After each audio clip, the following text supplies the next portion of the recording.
नमस्कार.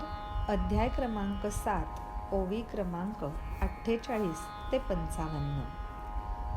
शास्त्र निषिद्ध जे वर्तन, सोडून त्याची आडवाट, कर्म करी जो शास्त्र शुद्ध, नियमरूपी दीप दाखवी वाट. कामाची ही ऐसी पायवाट, पूर्ण होतसे म्हणून धर्म, मग भोगतो तो संसार, जणू मोक्ष तीर्थीचे मौक्तिक. वेदरूपी मांडवावरून, कामसृष्टीचा चढे वेल, कर्मफल पानांचे सहित, भिडे मग तो मोक्षास. ऐसा जो नियमित प्राणी मात्रांचे जे बीज, असे मी तोच काम, वदला तो योगीराज. कशास करावे हे वर्णन, एक एक दाखला देऊन, जे जे सर्व आले आकारास, माझ्यामुळे घे समजून. सात्विक असे जे भाव, राजस असो वा तामस, माझेच ते स्वरूप, त्रिगुणही तू जाण. सारे हे माझ्यापासून, परी मी नसे त्यात. स्वप्नात जैसा दिसता डोह, बुडतो न त्यात जागेपणीच. भरी वशा बीजातून, रस असे जो गोठीव, फुटता त्यातून अंकुर, उत्पन्न होतसे लाकूड. धर्माला उपयुक्त किंवा धर्मपालनासाठी उपयुक्त ठरणारा जो काम, जो प्रत्येक प्राणीमात्रात असतो, तो म्हणजे मीच आहे, असं सांगताना कृष्ण अर्जुनाला म्हणतात की इंद्रियांच्या अनुकूल काम करणारा जो काम आहे, तो धर्माला विरोध करत नाही. उलट शास्त्र निषिद्ध म्हणजे शास्त्रामध्ये जे करू नये असं सांगितलेलं जे वर्तन आहे, ते सोडून, ते आडवाटेला टाकून, जो शास्त्रशुद्ध कर्म करतो आणि नियमरूपी दीप दाखवून चांगली वाट दाखवतो, असा हा काम, तो म्हणजे मीच. तर ही अशी कामाची पायवाट पूर्ण होते आणि म्हणूनच धर्मही पूर्णत्वास जातो. आणि मग जो संसार आहे, तो जणू मोक्षतीर्थाचे मोतीच वेचून घेतो. वेदरूपी मांडवावरून कामसृष्टीचा असा वेल चढत जातो आणि ते जे कर्मफळ असतं, ते पानांच्या सहितच मोक्षाला जाऊन भिडतं. तर असं नियमित सर्व प्राणीमात्रांच्या अंगी असलेलं बीज म्हणजे तोच तो काम म्हणजे मी आहे, असं योगीराज म्हणतात, म्हणजेच श्रीकृष्ण म्हणतात. आता हे वर्णन तरी मी अधिक कशाला बरं करू? एक एक उदाहरण सांगून मी इतकं समजावून कशाला देऊ? थोडक्यात तू असं लक्षात घे की जे सर्व आकाराला आलेलं आहे ते माझ्याचमुळे आहे, हे आता तू पक्क लक्षात ठेव. सात्विक असा जो भाव आहे, राजस असो वा तामस असो, थोडक्यात सगळे हे जे त्रिगुण आहेत तेही माझेच स्वरूप आहेत, हे तू जाणून घे. सारं माझ्यापासून असतं, पण मी त्यात कुठेही नसतो. जसं स्वप्नामध्ये एखादा डोह दिसावा, तर आपण कधी जागेपणी त्यामध्ये बुडून जाऊ का? भरीव अशा बीजामधून जो गोठीव रस असतो, त्यातून जेव्हा अंकुर फुटतो तेव्हा त्यातून लाकूड तयार होतं. अध्याय क्रमांक 7, ओवी क्रमांक 48 ते 55. धन्यवाद. नमस्कार. अध्याय क्रमांक 7, ओवी क्रमांक 56 ते 64. सांग मग त्या काष्ठातून दिसतो का कधी बीज अंश, तसेच मी विकार कारण असूनही नसे विकारात. आकाशात असती ढग, ढगात नाही केवळ आकाश. जल असते जरी ढगात, पाण्यात नसती तरीही ढग. पाण्याचा उठता आवेग, तयातून जी उमटे वीज. त्यात असतो का मग सांग, पाण्याचा लवलेश. अग्नीतुनी उठे धूर, तयात असे का कधी तेज. माझ्यातून उमटती विकार, तरी विकारांहून मी दूर. शेवाळे तरंगे पाण्यावर, झाकून टाके ते पाण्यास. तसेच कधीतरी ढग, झाकतात आकाशास. खोटेच जरी असते स्वप्न, निद्रेत येते जे अनुभवास. वाटते ते तेव्हा सत्य, विसरतो आपण आपणास. राहू देत हे दृष्टांत, अश्रू गोठती जे डोळ्यात. होवो नित्याचे पटल, दृष्टीचा होतसे नाश. तैसेच माझे हे प्रतिबिंब, सावली जणू त्रिगुणात्मक. होवोनी एक पटल, मजसी टाकी झाकून. प्राणी मात्रानसे जाणीव,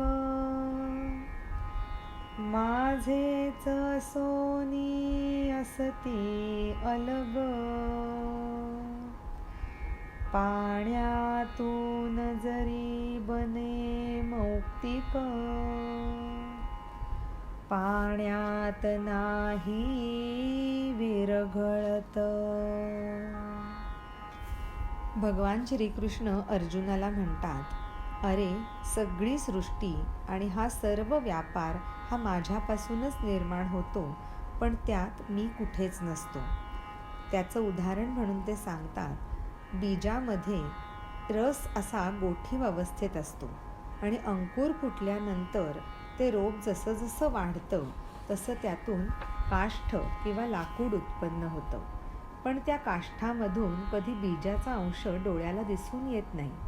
तसंच सर्व विकारांचं कारण मी असतो, पण कुठल्याच विकारामध्ये मी नसतो. आकाशामध्ये ढग असतात, पण ढगात आकाश कधीच नसतं. ढगामध्ये जसं पाणी असतं, पण पाण्यात कधीच ढग नसतात. पाण्याचा जेव्हा आवेग उठतो तेव्हा त्या घासलेल्या पाण्यापासून वीज उत्पन्न होते, पण त्या विजेमध्ये कधी पाण्याचा लवलेश तरी सापडेल का? अग्नीतून धूर निघतो, पण त्या धुरामध्ये कधीच तेज दिसत नाही. तसंच माझ्यातून असंख्य विकार उमटतात, पण तरीसुद्धा त्या विकारांहून मी मात्र पूर्णपणे दूर राहतो. पाण्यावरती शेवाळं तरंगतं आणि ते संपूर्ण पाण्याला झाकून टाकतं. तसंच कधीकधी आकाशसुद्धा ढगांमुळे झाकलं जातं. खोटंच असतं स्वप्न, पण झोपेमध्ये ते अनुभवायला मिळतं आणि तेव्हा ते पूर्ण सत्य वाटतं आणि आपण आपल्यालाच विसरून जातो. आता ही सगळी उदाहरणं आणि दृष्टांत राहू देत. अरे अश्रू जेव्हा गोठतात आणि डोळ्यामध्ये साठतात तेव्हा त्याचा पडदा तयार होतो आणि दृष्टीचा नाश होऊन जातो. तसंच माझं हे प्रतिबिंब म्हणजे जणू काही त्रिगुणात्मक सावली, ती एकत्र होऊन त्याचा एक पडदा तयार होतो आणि तो तुमच्यापासून मलाच झाकून टाकतो. प्राणीमात्रांना मुळीसुद्धा जाणीव नसते की ते माझाच भाग असूनसुद्धा माझ्यापासून अलग होऊन जातात. अरे मोती जसा पाण्यातून बनत असला तरी पाण्यात कधीच विरघळत नाही. अध्याय क्रमांक 7, ओवी क्रमांक 56 ते 64. धन्यवाद. नमस्कार. अध्याय क्रमांक 7, ओवी क्रमांक 65 ते 72. मातीस देता घटाकार, होई मातीत एक जीव, पण भाजले जर ते अग्नीत, मातीत मिसळे ना खापर.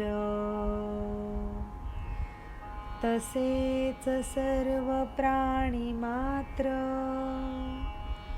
माझेच अवयव खरोखर, परिमायेचा ऐसा योग, आले ते जीव दशेस. माझेच सोनीन ते मद्रूप, मजसी नाहीत ओळखीत. मी माझे या भासात, झालेत ते विषयांध. आता सांगतो अर्जुन, महत्तत्वादी हे मायारूप,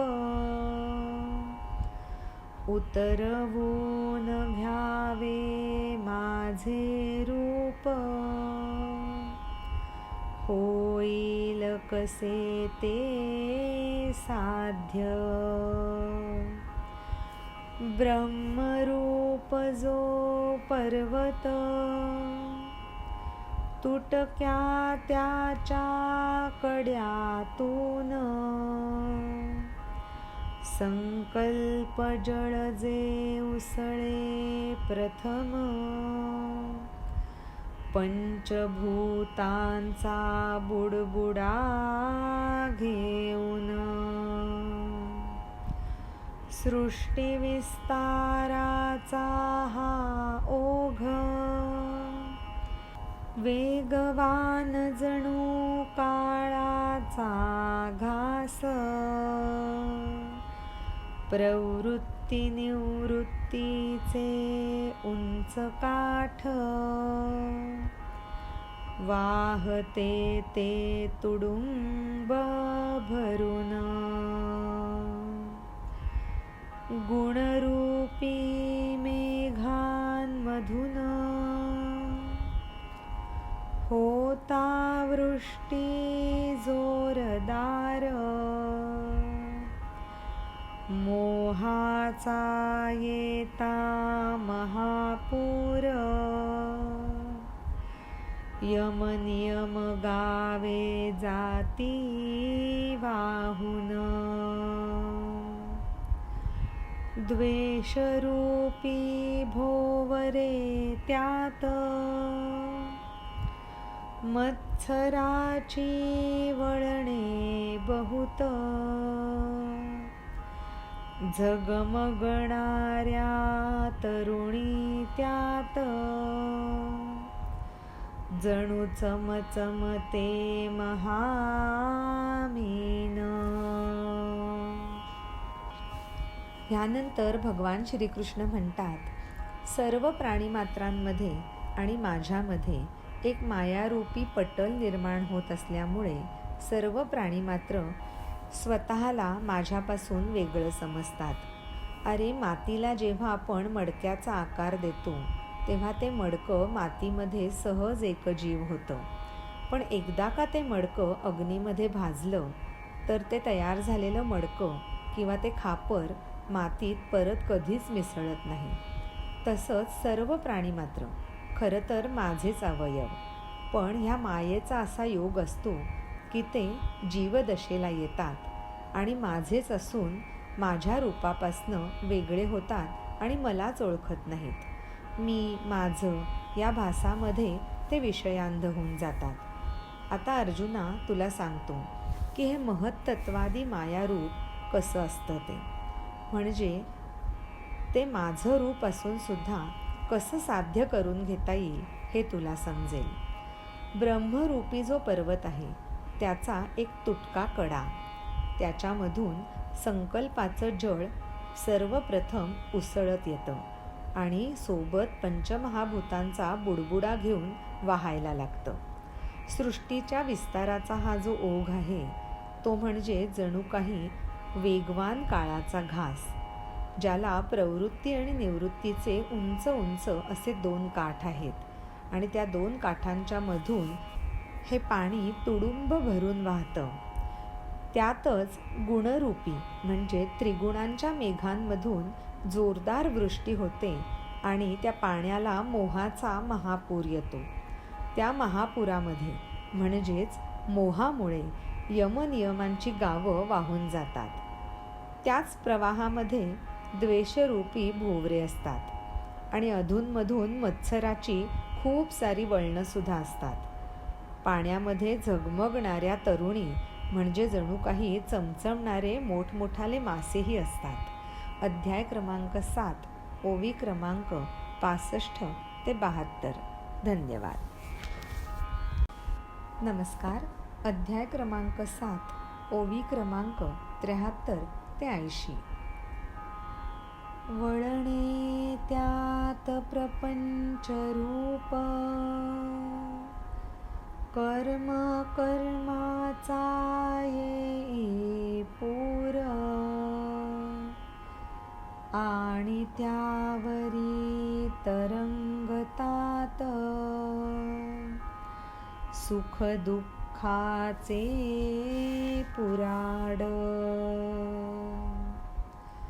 कुठे रतीच्या बेटावर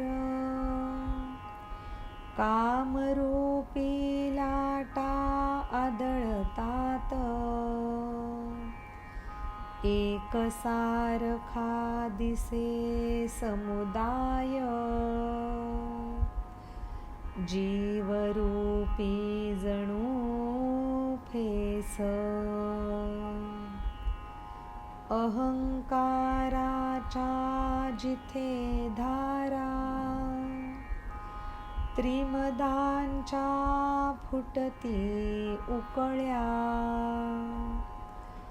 तेथ उसळती असंख्य लाटा, विषयांच्या उर्मीच्या. उदय अस्ताचे येती लोंढे, जन्म मृत्युरूप पडती खळगे, पांचभौतिक शरीरांसारखे, उठती मिटती बुडबुडे. संमोह विभ्रम ऐसे मीन, गिळती धैर्याचे आमिष, मोठ मोठे भोवरे अज्ञान रूप, फिरती ते वक्र गतीत. भ्रांतीच्या गढूळपणात, आशारूपी गाळात, फसले तेथे सारे जीव, रज उसळे अनगाजे स्वर्ग. अशा या माया नदीत,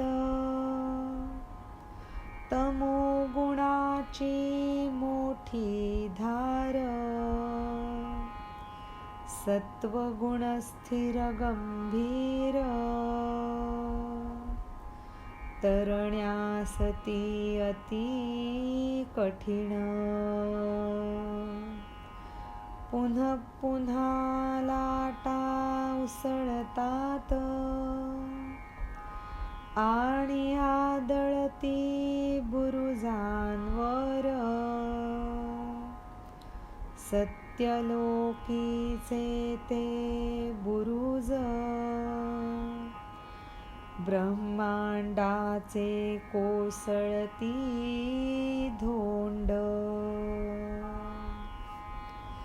ह्या माया नदीचं वर्णन करताना भगवान श्रीकृष्ण नंतर सांगतात की अरे, ह्या नदीमध्ये प्रपंचरूपी असंख्य वळणं आहेत, आणि त्या नदीला कर्म आणि अकर्माचा सतत पूर येत असतो, आणि त्याच वेळेला त्यावरती सुख आणि दुःखाचे पुराड तरंगत राहतात.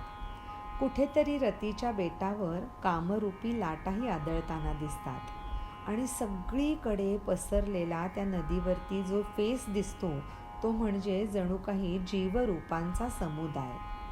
तसंच त्या नदीमध्ये अहंकाराच्याही खूप साऱ्या धारा असतात, ज्याला त्रिमदांच्या म्हणजेच विद्या, धन आणि कुळ हे जे त्रिमद आहेत त्याच्या असंख्य लाटा आणि इतर असंख्य विषयांच्या उर्मी त्यावर आदळत असतात.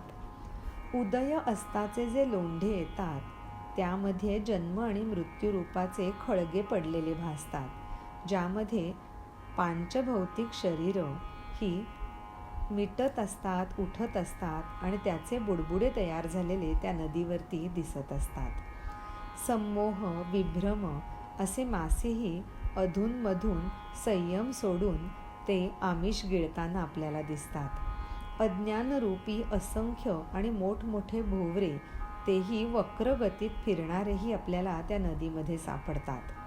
भ्रांतीच्या किंवा भ्रमाच्या गढूळपणात आणि आशारूपी गाळामध्ये सगळे जीव तिथे फसलेले असतात.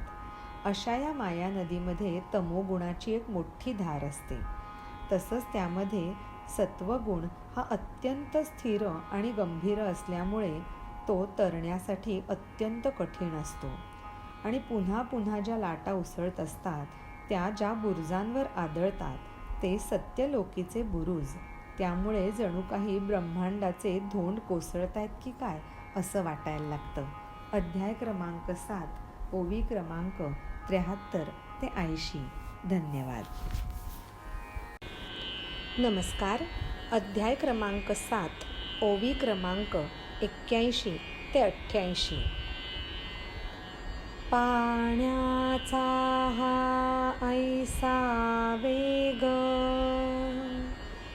ओसरता ओसरेना पूर, असा मग हा माया प्रलय, तरुण जाईल कैसे कोण. उलट पक्षी असे नवल, जो जो करता तरणोपाय, तो तो होतसे अपाय, कसा ते आता ऐक. स्वबुद्धीचे वापरुनी बळ, शिरले कोणी या नदीत, तरुण जावे म्हणून, त्याचा न लागला ठाव. मग ऐसे दुसरे कितीक, ज्ञानाच्या या डोहामधून, उतरले तयारी करून, अभिमानाने गिळले त्यांस. त्रिवेदांची घालुनी सांगड, अभिमानाचे धोंडे घेऊन, उतरले ते माया नदीत, मदमत्स्यांनी केले गिळंकृत. तारुण्यरूपी कास, कोणी बांधिला कमरेस, मदनाचा लागला फास, विषय मगरींनीच घळले त्यास. वृद्धरूपाची जी असे लाट, बुद्धिभ्रंशाचे जाळे त्यांस, आवळून टाकतात चोही कडून. शोक काठावरी आपटून, क्रोध भोवऱ्यात गुरफटून, वर येताच टोचतात गिधाडे संकट रूप. बरबटले दुःखाच्या चिखलात, फसले मरणाच्या गाळात, कामाची ठेवता कास,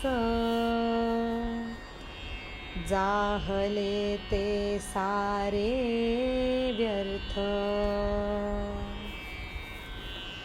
अशा ह्या माया नदीचं वर्णन करताना भगवान श्रीकृष्ण म्हणतात की ही जी माया नदी आहे तिला आलेला पूर हा एवढ्या मोठ्या प्रमाणावर असतो की तो मुळी ओसरता ओसरत नाही.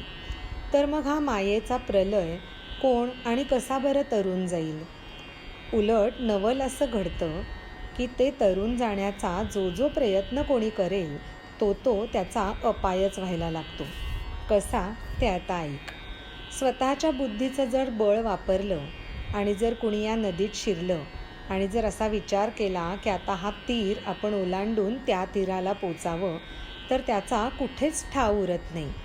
असे कितीतरी जण आहेत जे अगदी ज्ञानाच्या डोहामधून तयारीनिशी ही नदी पार करायला म्हणून त्याच्यात उतरतात तर खरे, पण अभिमानच त्यांना तिथल्या तिथे गिळून टाकतो. अगदी तिन्ही वेदांचा अभ्यास करून अभिमानाचे मोठे मोठे धोंडे घेऊन जे माया नदीत उतरलेत त्या सगळ्यांना मदमत्स्यांनी, म्हणजे त्यांच्यामध्ये असलेला जो मद आहे त्या मोठ्या मोठ्या माशांनी कधीच गिळंकृत करून टाकलं आहे. ज्यांना असं वाटतंय की आपण तरुण आहोत, आपल्या अंगात बळ आहे, शक्ती आहे आणि त्याचीच कास किंवा त्याचाच आधार घेऊन आपण कमरेला तो दोर बांधावा आणि ही नदी पार करून जावी, तर उलटं असं होतं की मदनाचाच फास त्यांच्या गळ्याला बसतो आणि विषयरूपी मगरी त्यांना कधीच चघळून टाकतात. जे कोणी वृद्ध आहेत त्यांना असं वाटतं की आता अनुभवातून आलेलं शहाणपण आपल्यापाशी पुष्कळ आहे, आपण सहजच ही नदी पार करू शकू.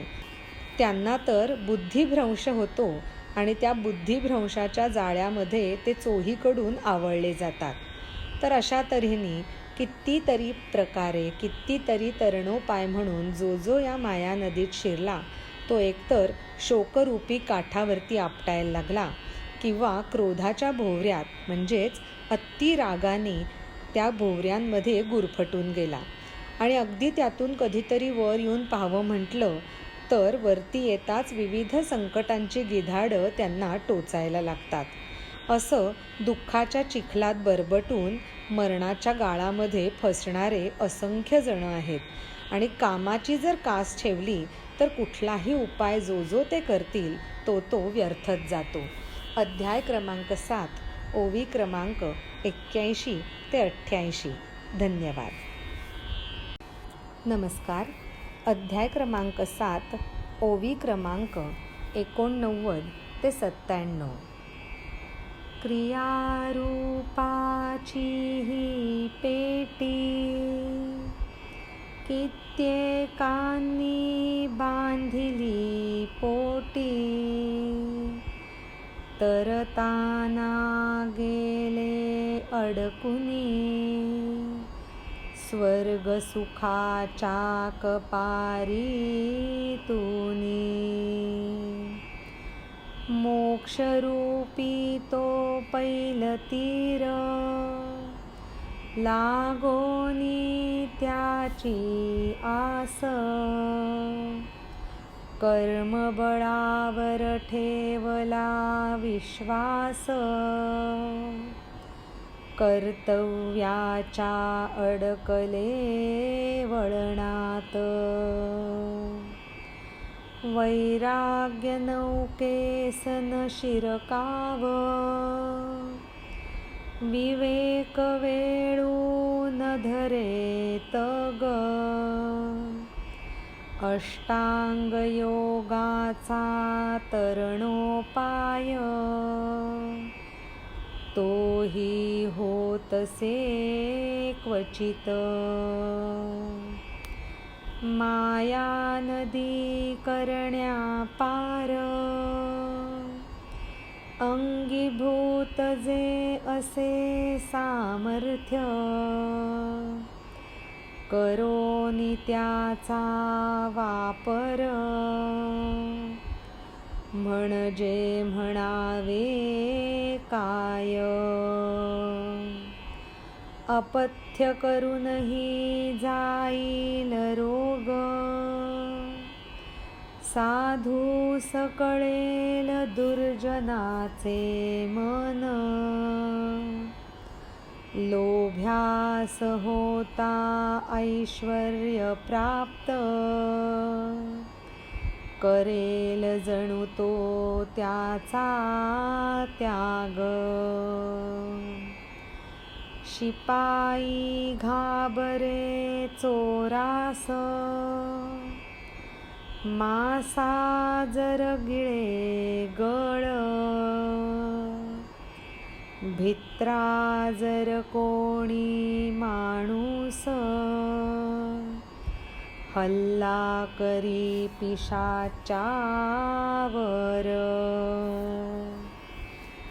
जाळे कुरतडे पाडस, मुंगी ओलांडी मेरू पर्वत, तरच नदीचा पैलतीर, पाहू शकतील जीव. म्हणून हे अर्जुन, विषयासक्त जे पुरुष, जिंकू न शकती जे स्त्रीस, अवघड ही नदी तरण्यास. लीलया तरले येथे फक्त, सर्व भावे जे भजती मज. ऐल तीरावरच माया जळ, यांच्यासाठी गेले संपून.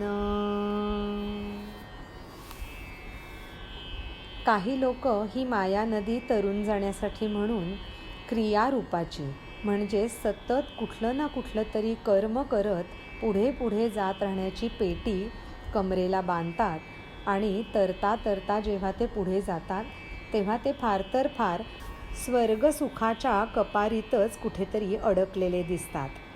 मोक्षरूपी असलेला हा पैलतीर, ज्याची प्रत्येकाला आस आहे आणि कर्मबळावरती विश्वास ठेवून जे कर्तव्याच्या वळणाने पुढे जातात ते कुठल्या तरी कर्तव्याच्या वळणातच कुठेतरी रेंगाळतात किंवा अडकून बसतात. वैराग्य नौकेला सुद्धा जिथे शिरकाव नाही, अगदी विवेकाचा बुद्धीचा वेळूसुद्धा जिथे तग धरत नाही, तेव्हा क्वचित कधीतरी अष्टांग योगाचा तरणोपाय क्वचित सापडतो आणि मोक्षप्राप्ती होऊ शकते.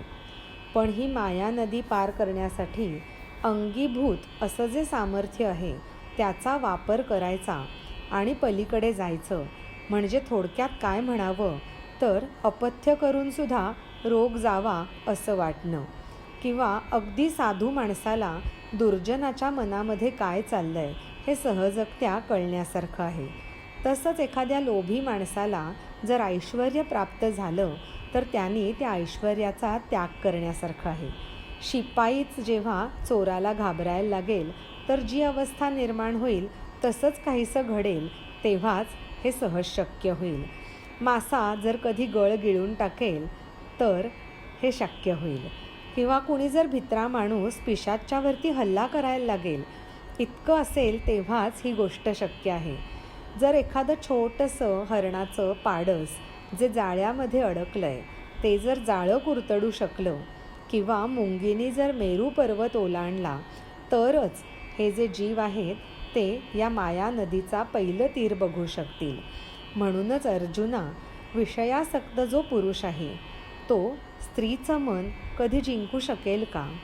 तो जेव्हा ते जिंकू शकेल तेवढीच ही नदी पार करायला अवघड आहे. अरे, लीलया इथे कोण तरुण गेलंय तुला माहिती आहे का? जे सर्व भावानी फक्त मलाच भजतात, माझीच पूजा करतात.